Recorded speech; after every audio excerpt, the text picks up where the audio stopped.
राजस्थान की राजधानी से जुड़ी बड़ी खबर। आरएलपी सुप्रीमो हनुमान बेनीवाल का बड़ा बयान सामने आया है। उन्होंने कहा कि श्राद्ध पक्ष खत्म होते ही आरएलपी की पहली सूची जारी होगी। ये देखिए, बड़ी घोषणा कर दी है आरएलपी सुप्रीमो हनुमान बेनीवाल ने कि श्राद्ध पक्ष खत्म होते ही हमारे राष्ट्रीय लोकतांत्रिक पार्टी की पहली सूची जारी हो जाएगी। बीटीपी, बसपा जैसे छोटे राजनीतिक दलों से चल रही है हमारी बात और गठबंधन नहीं होने पर पूरे 200 सीटों पर चुनाव लड़ेगी राष्ट्रीय लोकतांत्रिक पार्टी।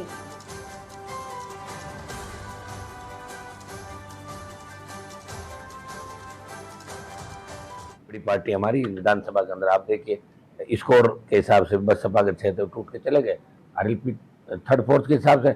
और प्रदेश में देखो तो सांसद भी एक ही है, 24 बीजेपी और 1 आरएलपी का, तो थर्ड फोर्थ तो हमने खड़ा कर दिया।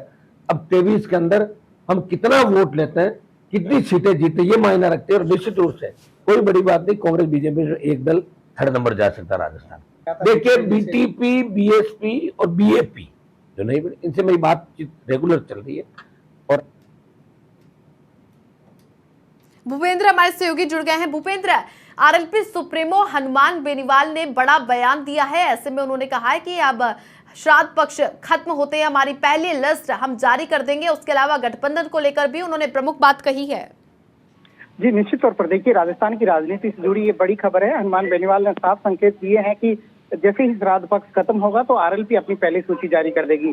फिलहाल आरएलपी की बात जो है छोटे राजनीतिक दलों से चल रही है। बीटीपी, बसपा जैसे राजनीतिक दल है, पिछले चुनाव में उन्हें 80 लाख वोट मिले थे, तो वो चाहते हैं कि ये वोट बटे नहीं, एक तरफा ये वोट आए और एक अच्छी सीटें जो है, अगर ये गठबंधन बनता है तो इन्हें मिले। यदि गठबंधन नहीं बनता है तो आरएलपी जो है तमाम 200 सीटों पर जो है चुनाव लड़ेगी। साथ ही उन्होंने जो है आज अपनी यात्रा का रात्रि ठहराव जो जोधपुर में था, इसके बाद अब यात्रा फिर से शुरू हुई है। आज तिवरी, मथानिया, ओशिया की तरफ हनुमान बेनीवाल की यात्रा है। खासतौर से गौर करने वाली बात है कि आज ओशिया जा रही है ये यात्रा। पिछले कई दिनों से जो एक माहौल चल रहा था हनुमान बेनीवाल और दिव्या मदेरणा के चुनाव के, हनुमान बेनीवाल ओशिया में प्रत्याशी उतारेंगे या नहीं उतारेंगे, ये तमाम चीजें आज वहां देखने को मिलेगी कि किस तरीके से हनुमान बेनीवाल का वहां स्वागत होता है। वहीं आज एक बड़ा माहौल ये देखने को मिला कि कांग्रेस के पूर्व सांसद बद्रीराम जाखड़ हनुमान बेनीवाल से मिले हैं सर्किट हाउस में।